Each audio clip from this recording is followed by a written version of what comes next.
Judge, okay, kanina sinabi mo na hindi ka umabot doon sa notice of disallowance pero andun pa rin sa ICBAO nung na-release yung notice of suspension, di ba? Yes po, Your Honor. Okay. So, doon sa notice of suspension, katulad ng disallowance, nasabi mo, kahit wala ka na ron, you were made aware kasi nabalitaan mo, pinagbawal ba ng COA yung mga confidential expenses dahil peke o fictitious, gawa-gawa lang yung mga AR?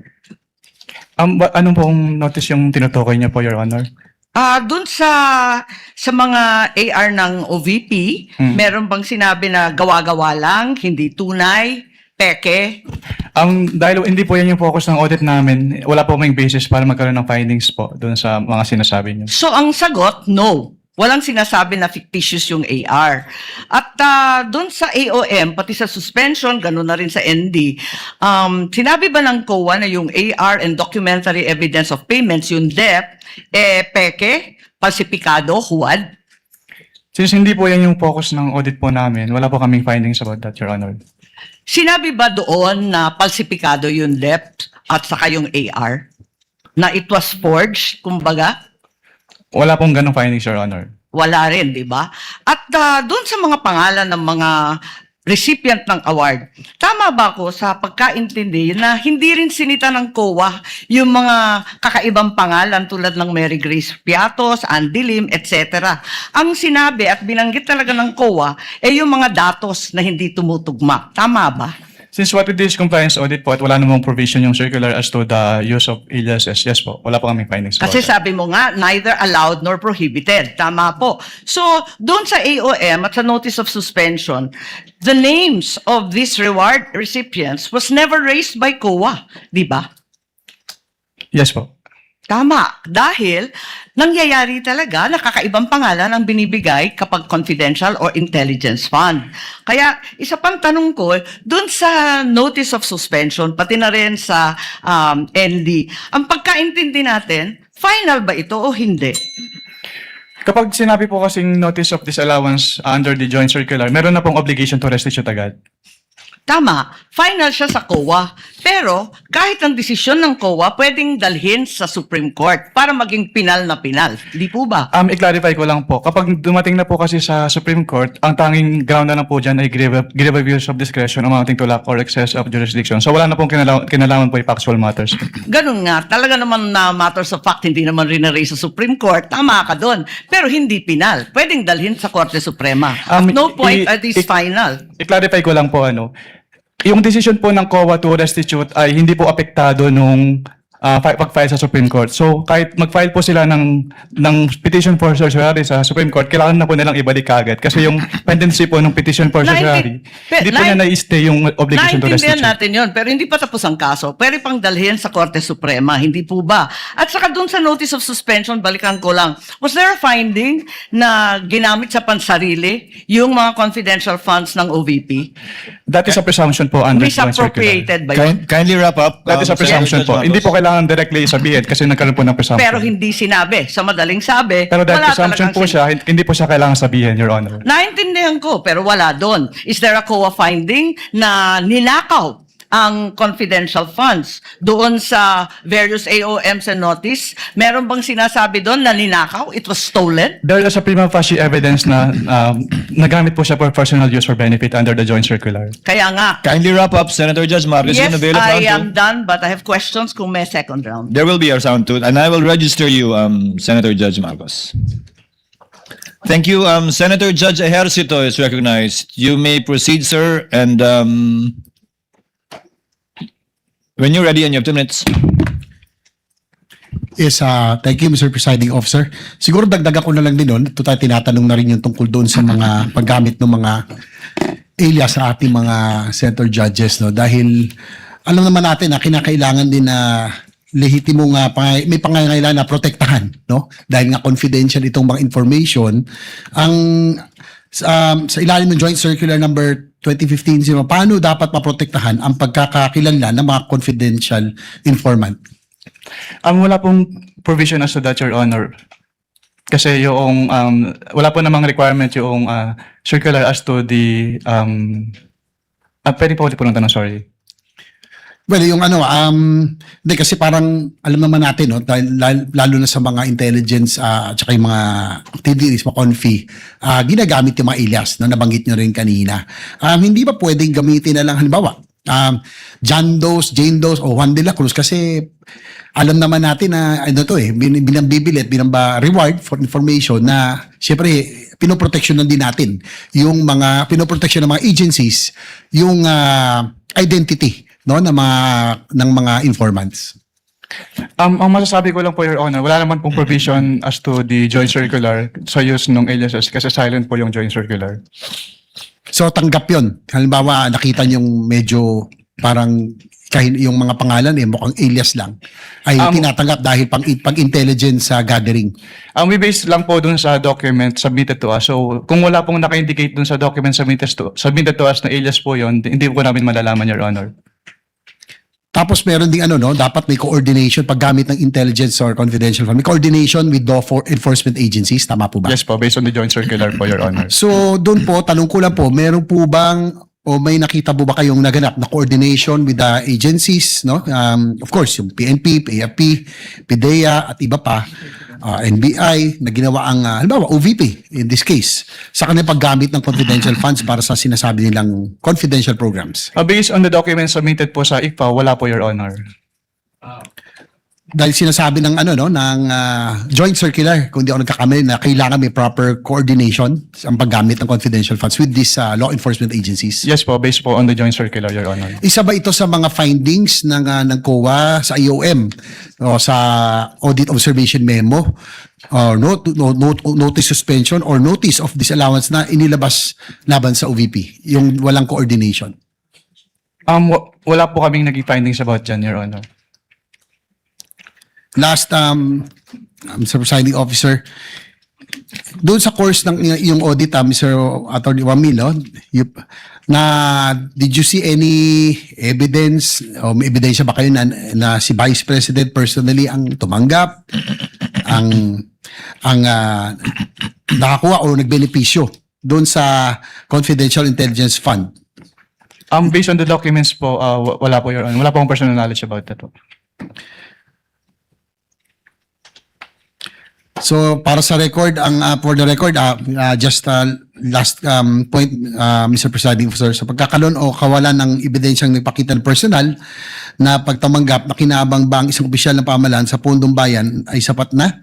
O upang matukoy kung may umiiral na pananagutang administratibo, sibil o kriminal?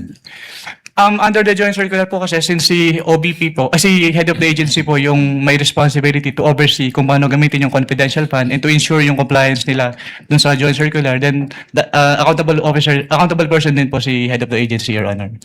So last question, Can you wind up? Mr. President. Upang maging malinaw ang inyong testimonya nang sabihin ninyong wala kayong nakitang ebidensya na ang pangalawang Pangulo mismo ang tumanggap, nagpanatili o nakinabang sa confidential intelligence, inilahad lamang ba ninyo ang inyong audit findings o at hindi kayo nagbibigay ng legal na konklusyon hinggil sa pagkakaroon ng kawalan ng pananagutan?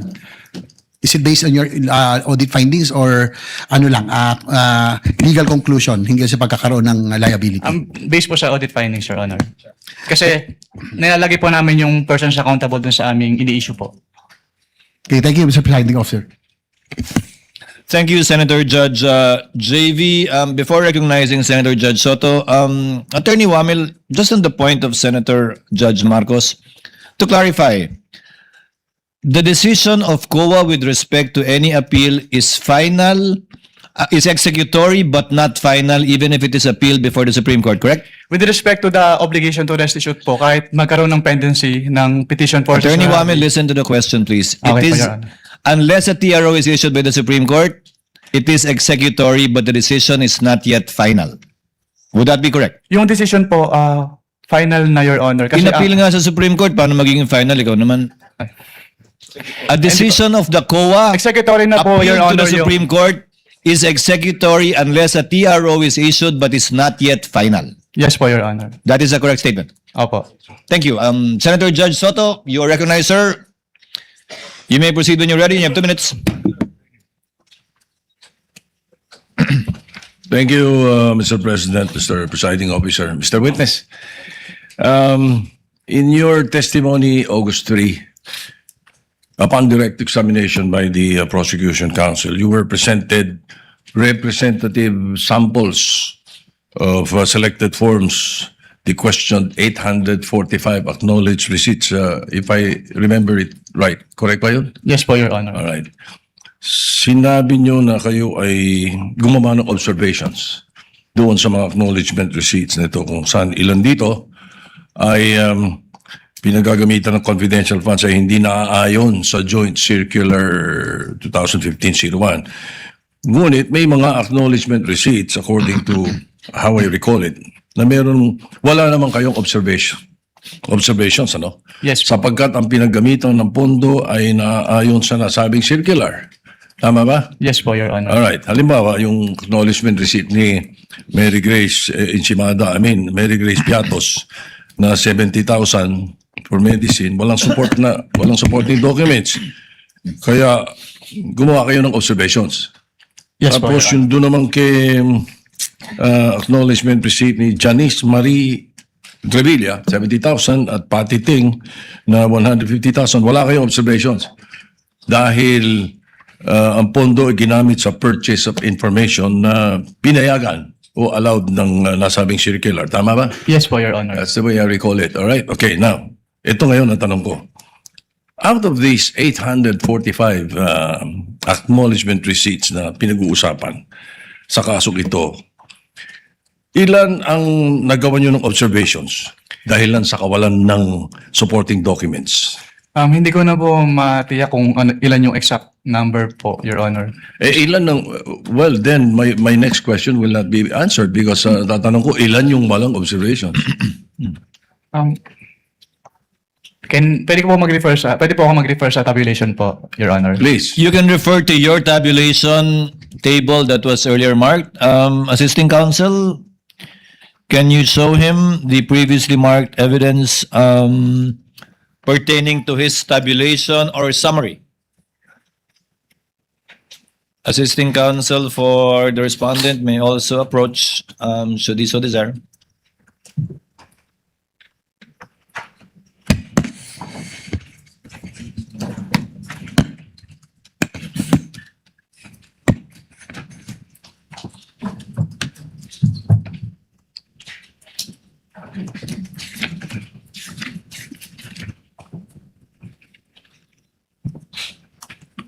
Your Honor, I'll have to count po since wala pong summary dito.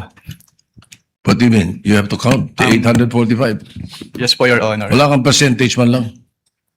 Since personal notes ko lang po ito, Your Honor, at raw tabulation lang po siya. So you would not have a, gano'ng katagal nga abutin niya kung bibilangin mo? Kasi my next question actually would be, magkano ang total noong meron kayong observations? At magkano yung wala?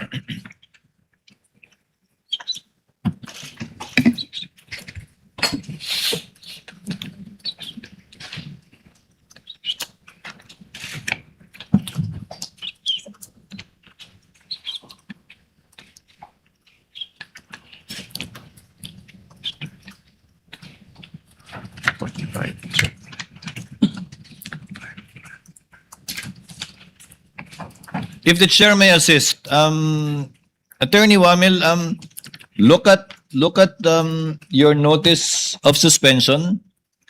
You may observation ka, I presume, pertains to those rewards, payment of goods and medicines that you made observations to and suggested to be suspended. So I presume it pertains to those ARs. Yes po, Your Honor, pero amount lang po kasi yung naka-indicate po doon. And the total is Sa 845, Mr. Presiding Officer, ilan ang total? Magkano yung total? Sa 845? May I be allowed po to peruse po yung notice of suspension? you Your Honor? may refer to it. Papayag na kasi ko sa ballpark figure, basta't bigyan mo lang ako ng kasagutan. Anong total nung 845? Ano yun? 125 million? Out of the 125 million, ilan po?